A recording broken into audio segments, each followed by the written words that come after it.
appears to be the Oklahoma County Bomb Squad.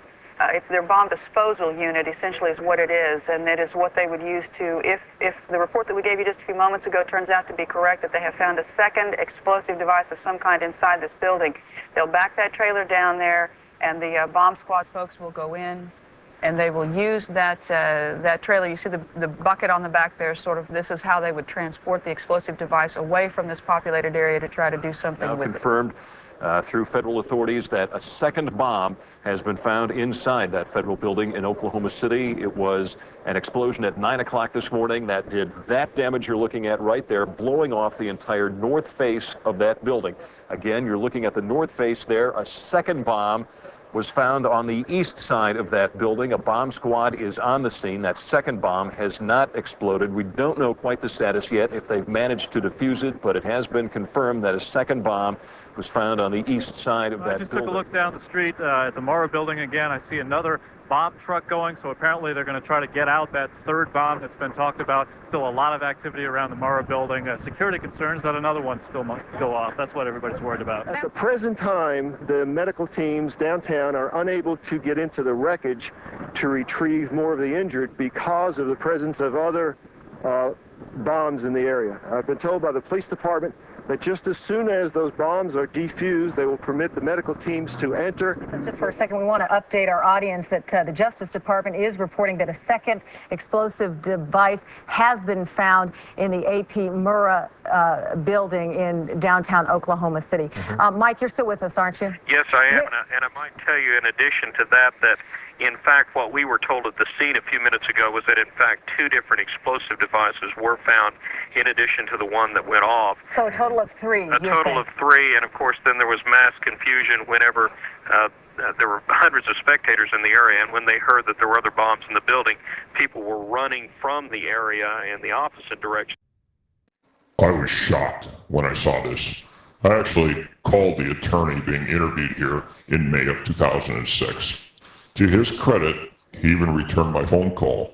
When I asked him about his on-the-air interview, he didn't really remember talking to the reporters or even his impression of the sophisticated bombs and the danger in the area due to reports of additional unexploded bombs, not to mention a bomb disposal unit coming in and leaving. I know if it were me, I'd remember it like it was yesterday.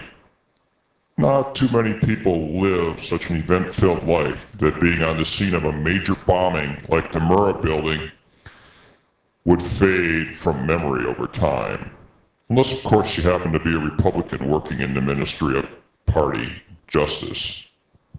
Utter devastation that one explosion caused, because here's now what we are starting to learn about the succession, or what someone obviously hoped would be a succession of explosions. The first bomb that was in the federal building did go off. It did the damage that you see right there. The second explosive was found and diffused. The third explosive that was found, and they are working on right now as we speak, I understand, both the second and third explosives, if you can imagine this, were larger than the first. So try to imagine 2- or 3-fold happening what we've already seen there. It is just incredible to think that there was that much heavy artillery that was somehow moved into the downtown Oklahoma City. President Clinton just called Governor Frank Keating, and he says that 3 FBI anti-terrorist teams are en route to Oklahoma City. Right now, they are saying that this is the work of a sophisticated group. This is a very sophisticated device, and it has to have been done by an explosives expert. Obviously, we talk about the second bomb that was found. Devin told us earlier, we got information that the second and third bomb were bigger than the one that was detonated. 1,200 pounds of explosives in that first one that went off. The second and third devices that were found were actually larger than that. So you can undetonated bombs that were found that were bigger than the device that exploded. And if this other one that they're looking at now turns out to be something, it appears that it was meant for this building to come down, to be leveled, because of the amount of power that could have gone off. Only one explosion, it was obviously tragic enough, but there were 4 bombs set to go off, according to... I was curious what the local Oklahoma City TV news bureaus would have to say about the bombing these days. I called a couple of them, and I think it was Channel 4 that I got to talk with someone. The young guy at the news desk assured me that Tim McVeigh was the lone perpetrator. When I pressed the issue, citing my having just watched news footage to the contrary, and wondered how so many first responders could have made up the stories about the other bombs, I was told that they were not able to discuss the bombing outside of the official story. I was then transferred to the news director. No surprise, I didn't get an answer and I didn't get my phone call returned.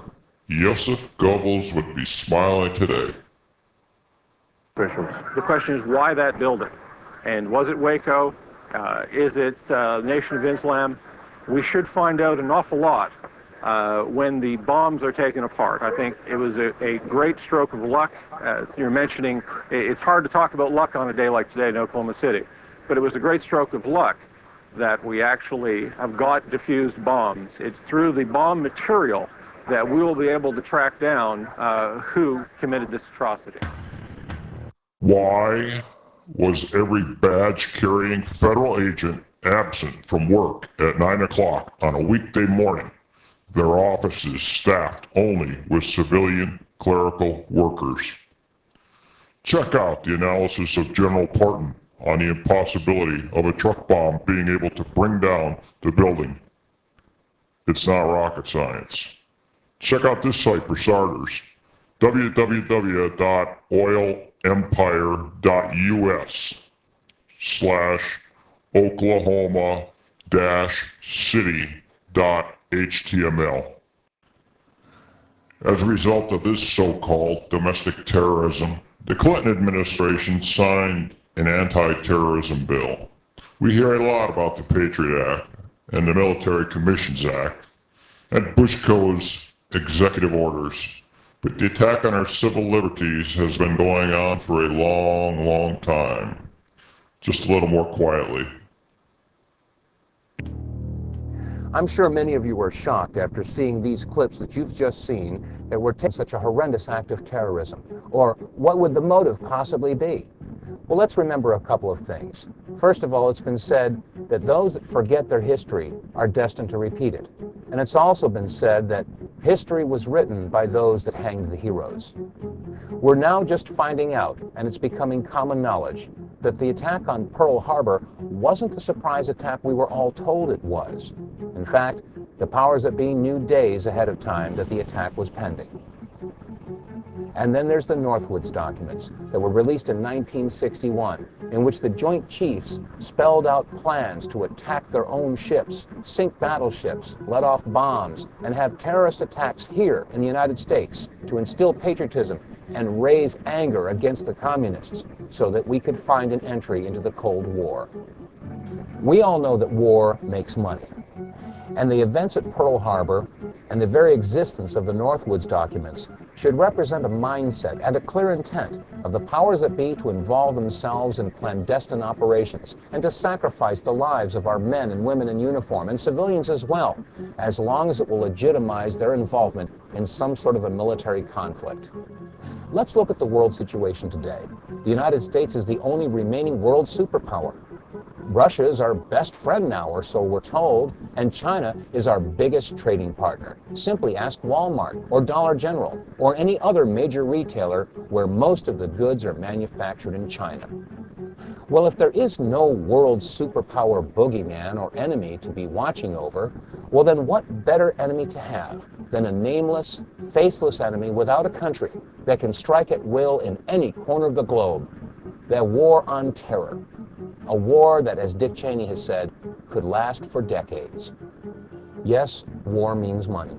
And defense contracting is the largest industry in the country, if not the world. You might ask, why doesn't the mainstream media tell us about this? Why hasn't Tom Brokaw or NBC News told us? Well, as an example, NBC is owned by General Electric. General Electric is one of the top 10 defense contractors. Keeping this information in mind, it should be easy to understand how and why the United States would create an Osama bin Laden. Osama bin Laden was a CIA asset. He was trained by and funded by the CIA. He was put into power by the CIA, and he had substantial financial ties to the current administration. Is it not outside the realm of possibilities that the United States would create a boogeyman